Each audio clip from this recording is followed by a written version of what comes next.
Nah, sekarang kita masuk ke minggu ketiga, langsung saja. Nah, pada hari ke-15 atau pada awal minggu ketiga ini, itu mulai terjadi proses yang namanya gastrulasi. Nah, gastrulasi ini itu adalah proses perubahan dari yang awalnya blastula menjadi gastrula. Nah, kalau blastula itu kan cuma terdiri dari dua lapisan aja nih, yaitu ada epiblast dan hipoblast. Nah, nanti ketika sudah menjadi gastrula, dia akan terdiri dari tiga lapisan ini. Nah, prosesnya gimana nih? Nah, yang pertama, pada hari ke-15 itu akan terbentuk yang namanya primitive streak. Nah, terbentuknya primitive streak ini merupakan tanda awal terjadinya proses gastrulasi. Nah, yang disebut sebagai primitive streak itu adalah, nah, jadi gini nih, pada hari ke-15, sel-sel pada bagian epiblast itu dia akan membentuk seperti garis gini. Nih, bisa dilihat pada bagian sini, ini terdapat struktur yang menyerupai garis. Nah, struktur yang menyerupai garis ini itu disebut sebagai primitive streak. Streak itu artinya garis ya. Nah, garis ini itu berawal dari bagian yang dekat dengan connecting stalk, yaitu disebut sebagai entile. Dia akan menuju ke arah sana ya. Dia akan menuju ke head tail. Nah, kemudian pada ujung dari primitive streak ini di sini itu terdapat struktur seperti tonjolan gini nih. Kalau diperbesar itu dia seperti ini. Nah, di sini itu terdapat tonjolan seperti ini. Nah, tonjolan ini itu disebut sebagai primitive node. Ini primitive node karena dia berbentuk seperti nodus atau tonjolan. Kemudian setelah terbentuk primitive streak, sel-sel pada epiblast itu akan bermigrasi menuju ke bagian tengah dari primitive streak. Nah, jadi sel-sel epiblast di sini dia akan menuju ke tengah, kemudian dia akan ke dalam sini. Nah, ketika sel epiblast itu sudah masuk melalui primitive streak atau disebut sebagai proses invaginasi, sisa-sisa sel yang masih ada pada bagian sini itu disebut sebagai ectoderm. Nah, kemudian sel epiblast yang masuk ke bagian tengah itu disebut mesoderm. Kemudian sel-sel yang tadinya itu hipoblast itu dia berubah menjadi namanya endoderm. Nah, tiga lapisan sel ini itu disebut sebagai trilaminar embryonic disc ya. Karena di situ terdapat tiga lapisan. Jadi kalau boleh dibayangkan itu seperti ini, yang bagian sini itu ectoderm, tengahnya itu mesoderm, yang bagian dalam itu endoderm. Nah, tapi mereka ini itu masih dalam bentuk dua dimensi. Nanti seiring dengan perkembangan itu mereka akan berubah menjadi tiga dimensi. Nah, trilaminar embryonic disc ini itu juga disebut sebagai primary germ layer karena tiga lapisan ini itu akan berkembang menjadi banyak organ-organ ya.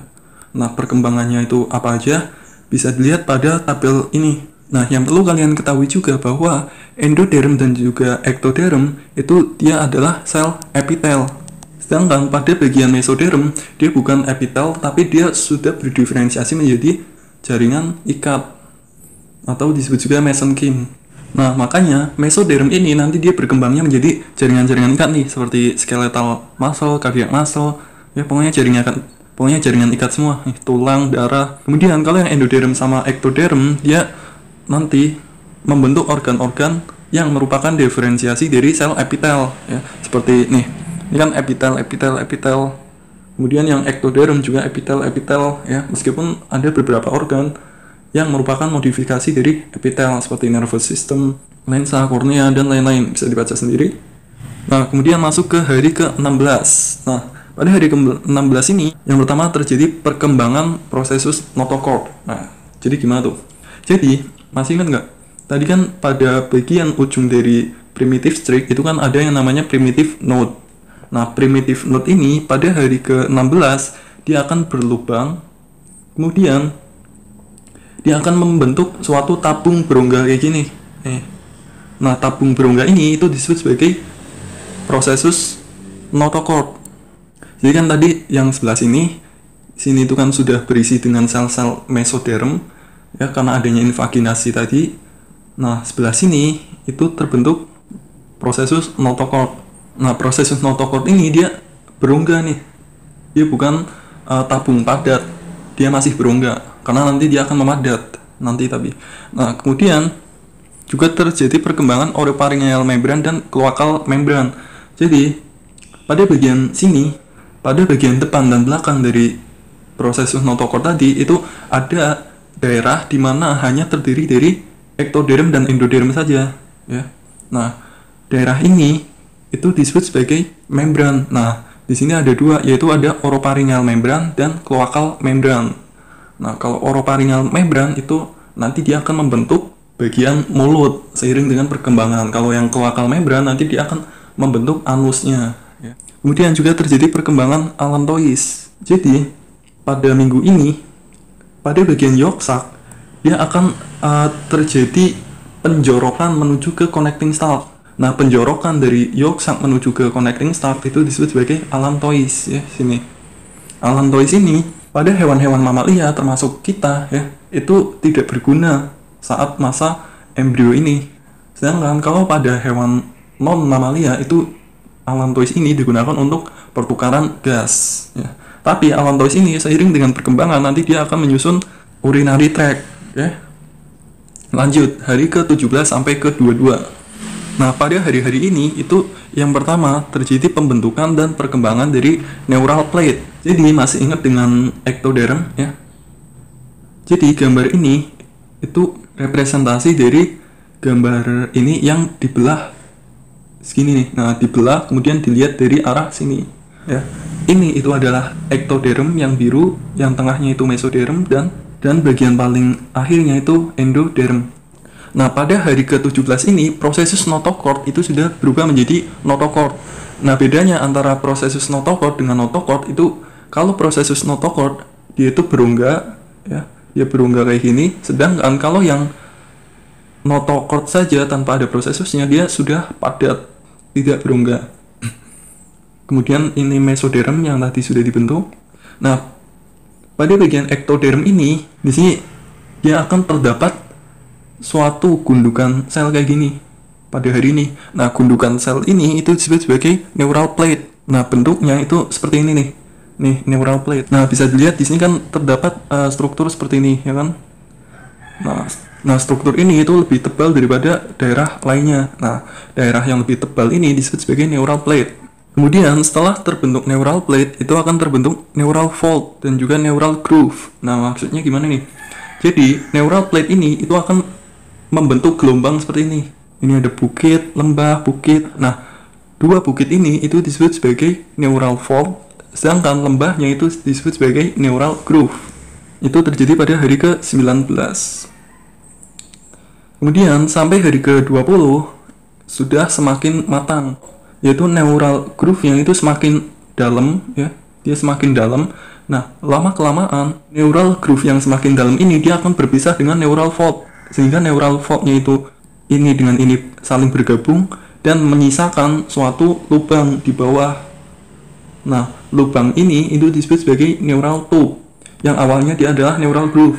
Nah, kemudian sisa-sisa dari neural fold yang tadinya nempel dengan neural tube itu akan membentuk neural crest. Kemudian ada juga somit. Nah, gimana tuh? Jadi sel-sel pada mesoderm ini bisa dilihat yang merah ini itu adalah mesoderm, ya. Sel-sel mesoderm ini itu bisa dibagi menjadi 3 bagian, yaitu paraaksial mesoderm, intermediate mesoderm, sama lateral plate mesoderm.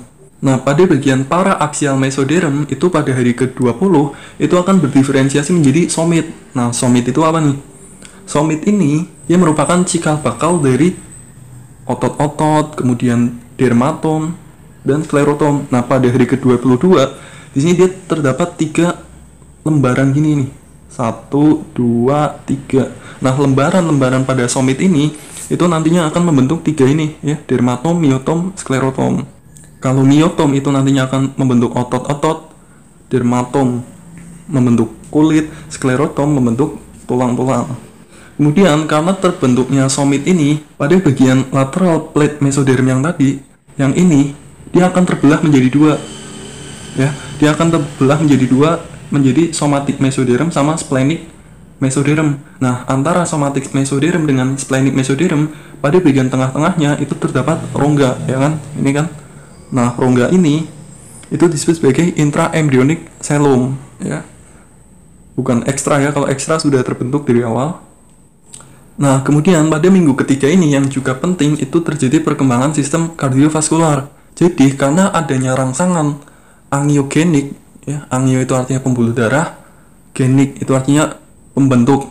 Nah, faktor angiogenik ini yang disekresikan pada sel-sel di embrio itu akan memicu sel mesoderm untuk berdiferensiasi. Sel mesoderm ini nanti akan berdiferensiasi menjadi gundukan-gundukan sel yang disebut sebagai blood island, ya, atau pulau darah. Nah, penyusun dari blood island ini disebut sebagai angioblast. Nah, blood island ini nanti lama-lama dia akan berdiferensiasi menjadi sel endotel dan juga sel darah. Nah, sel endotel ini nanti membentuk pembuluh darah, kemudian sel darahnya dia berada di dalamnya gitu. Kemudian bagaimana dengan terbentuknya jantung? Nah, setelah terbentuk pembuluh darah, akan terbentuk suatu area yang disebut sebagai area kardiogenik. Ya. Area kardiogenik ini itu mengandung semacam pembuluh darah seperti ini. Pembuluh darah ini itu disebut sebagai endocardial tube. Endocardial tube ini itu ada dua, kemudian ada dua ujung ya, ada yang arterial end sama venous end. Nah, seiring berjalannya waktu, dia akan saling bergabung, dia akan berfusi. Nah, tempat penggabungannya ini disebut sebagai primitive heart tube. Nah, kemudian pada hari ke-22, di sini gampangnya terdapat struktur embriologi utama yang membentuk jantung, yaitu bulbus cordis, primitive ventricle, primitive atrium, sama sinus venous. Intinya, pada bagian truncus arteriosus sama bulbus cordis itu nanti dia membentuk vena pulmonalis sama aorta. Kemudian primitive ventricle dia akan membentuk ventricle, primitive atrium membentuk atrium, sinus venosus itu akan membentuk vena. Primitif itu artinya terdahulu ya. Orang-orang primitif. Jadi kan orang pada masa lampau gitu. Nah, kita sampai pada akhir minggu ketiga. Nah, pada minggu ketiga ini terbentuk perkembangan chorion villi. Tadi kan sudah terbentuk pembuluh darah. Nah, pembuluh darah ini merata pada permukaan extra embryonic mesoderm ya, extra embryonic mesoderm yang sudah terbentuk dari awal minggu kedua. Sebenarnya gampang ya nentuin minggu keberapa terbentuknya. Pokoknya kalau yang minggu ke-1 itu berarti dari awal fertilisasi sampai mau menempel pada endoderm. Kalau minggu kedua dari awal nempel di endoderm sampai terbentuk tunas-tunas. Kalau minggu ketiga sudah mulai terbentuk organ. Nah, organ yang paling penting ya tadi yaitu pembuluh darah sama jantung. Kenapa? Karena perkembangan embrio itu butuh banyak nutrisi. Nutrisi ini dari mana lagi kalau bukan dari pembuluh darah dan jantung. Nah, pembuluh darah yang berada pada extra embryonic mesoderm dia membentuk seperti bunga-bunga seperti ini, yang mana setiap kelopak ini itu disebut sebagai chorionic villi ya, atau chorionic villus. Yang mana chorionic villus ini nanti dia akan menempel erat pada endometrium dan membentuk plasenta. Nah, di antara chorionic villi itu terdapat rongga-rongga ya kan nih. Nah, rongga-rongga ini itu disebut sebagai intravillus space, yaitu ruangan di antara chorionic villi. Kemudian nantinya dia akan berperan pada plasentasi dan juga pembentukan umbilical cord. Yang mana keduanya ini itu akan terbentuk pada minggu ke-12. Nah, ini kalau diperbesar, yang ini itu adalah intravillus space. Kemudian yang mana intravillus space ini nanti dia akan berfusi dengan maternal sinusoid atau pembuluh darah ibu. Nah, sehingga terbentuk saluran nih dari pembuluh darah ibu menuju ke intravillus space. Nah, nantinya pembuluh darah ibu itu akan masuk ke sini. Nah, di sini nanti terjadi pertukaran nutrisi dari ibu ke janin dan sebaliknya. Nah, ini adalah plasentasi ya, terjadi dari minggu 12 dan umbilical cord minggu ke-12 juga. Jadi kalau bagian sini diperbesar itu tampak seperti ini. Yang ini itu adalah pembuluh darah ibu. Kemudian yang seperti bunga-bunga ini itu adalah chorionic villi yang ada di janin.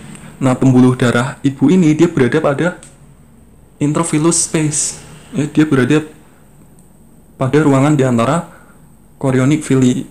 Kemudian arteri pada janin dia akan mengalirkan darah menuju ke janin, sedangkan vena dari janin mengalirkan darah yang mengandung sisa metabolisme menuju ke ibu. Nah, umbilical cord ini itu tersusun atas umbilical artery, umbilical vein, sama mucus connective tissue. Nah, mucus connective tissue ini yang disebut sebagai Wharton jelly. Nah, Wharton jelly ini sering dibahas di patologi anatomi. Nah, sekarang kita sudah masuk ke minggu ke-4.